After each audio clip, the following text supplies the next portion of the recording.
Good morning, medics. I am Charles McFall with One EMS. I'm here at the Georgia EMS Association Providers Conference. I'm sitting with Marvin Riggins. Yes. Right. Yes. And Marvin, what brings you here to the conference today? Well, I'm here because I'm a long-time EMSer, if you will, and paramedic for a long time, educator for a long time. How many years? I have been teaching in EMS for about 35 years. Wow. All right. Yeah, I joined the fire service in 79, and then it was about 3, maybe 4 years later. I didn't know they let 5-year-olds join. I know, you can. But yes, I've loved it, and because I just have the like to help people and to make a difference in their lives and to make things better for them and to bring a smile or to try and make a horrific situation, the worst day in their lives, a little bit better. I hear that. He brings a peace in time of chaos. Absolutely. Do you present often at conferences? Actually not. I've done a few, but not exceptionally a lot, I wouldn't say. Okay. But I know that I'm very passionate about this perspective that I'm on now, the Time Task Force. So yeah, we just came out. Your panel was called "Are We on the Same Page?" Mm-hmm. And you came out and kind of give a little elevator pitch on what I know what it was. I was in the room the whole time. It's a very good panel.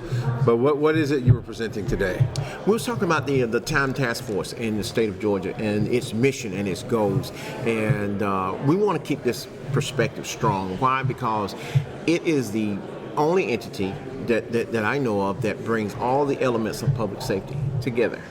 And it works its mission together, because when we think about in Georgia's roadways, it doesn't matter where it is, whether it be in metro Atlanta or in rural Georgia, all of these elements come together. Law enforcement, fire, EMS, towing, they're all going to be together. Yeah. And so we have to bring these groups together collectively to talk about each other's abilities and capabilities before the incident scene. We learn best from tragedy, as you illustrated with 10 codes. We're trying to shift that ball game into, like you said before. So why wait till we have the accident? Now, time is the Traffic Incident Management Efficiency. Enhancement. Enhancement. Mm-hmm. And that was, I know it is a state mandate. It could be EMS, I'm not sure which, but whereas you go through EMS school, you have to have the federal class on traffic incident management. Correct. And Sharps 2 is that Federal Highway Administration's class, which is called Sharps 2 because it's the second rendition of it.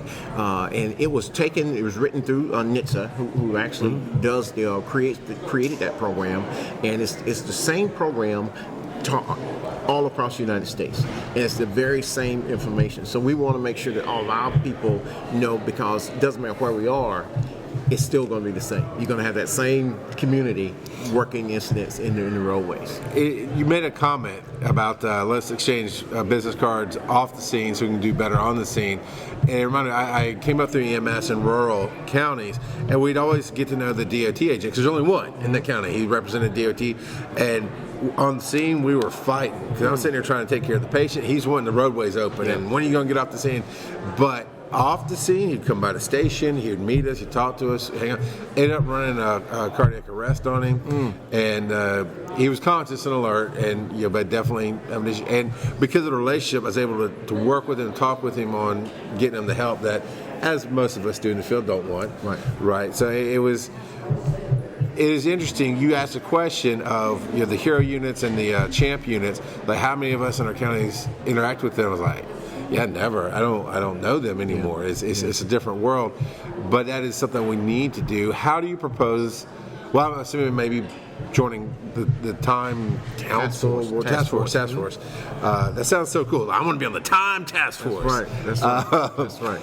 How is that the best way to get to know the people in your community in all these different facets? It's a great way, because the Time Task Force itself, it actually diversifies itself to every community. There's actually 15 in the state of Georgia. There's 15 TIM teams, if you will. Okay. And these TIM teams actually cover the entire state of Georgia. They connect counties together. in these 15 groups, they will connect all 159 counties. And inside of these teams is whereby it takes a smaller group to bring them together to meet all of these people: the champs, hero people, the DOT people, EMS, fire, public safety, law enforcement, sheriff, coroners.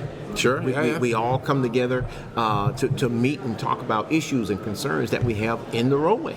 And even when we have these TIM teams, these 15 TIM teams, if there's major construction going on in your county or community, we will bring them in as well. We will bring the road builders to talk about, because there's when they shift lanes, well, when is this going to occur? They know that. So they need to bring to the public safety community so that we can educate our community that this is going to occur. What can we do to all steer maybe some running this event? Oh boy, I didn't know the road had shifted. So this is how we do that. What part could private EMS, who does the non-emergency transports and those kinds of things, what part could they play in the task force? There's room in the end as well, because they are part of that EMS community. They too are more than welcome to come to the TIM team meetings inside of these communities where they operate.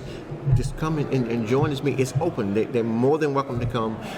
There's no cost. It's about 90 minutes. We meet every 3 months in these communities. Every 3 months we'll come together and we'll try and bring different subject matters, different talks, and we bring up all the concerns that the community has. How can we do things better? This has happened to me. Can we do this better? Why did this occur?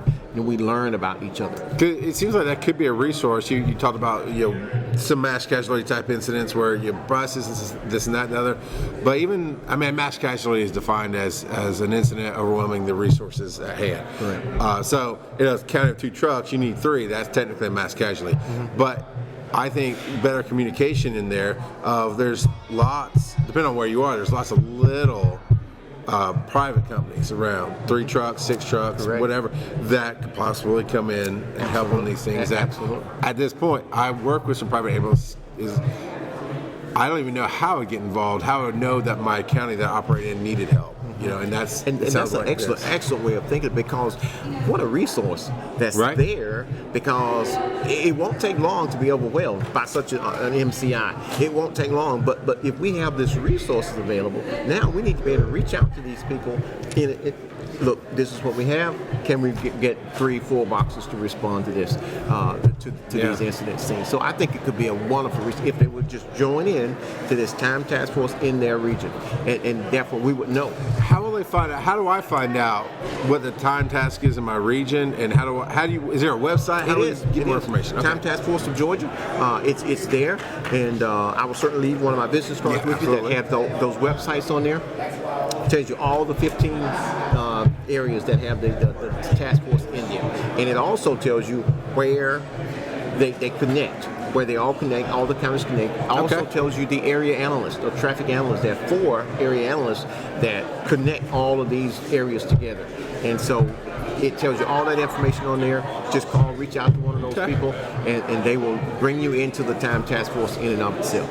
I got you. Now, I'd like to ask some more EMS type con questions. It says you've been doing it for, you said, over 30 years? I have. You often go to conferences throughout your career? I do. I do. I think it's just a joy to stay connected, because I've seen generations of new firefighters and EMTs, law enforcement officers come through. So I want to make sure that I still have passion for it. I still love it. I love what they do. I love what they represent.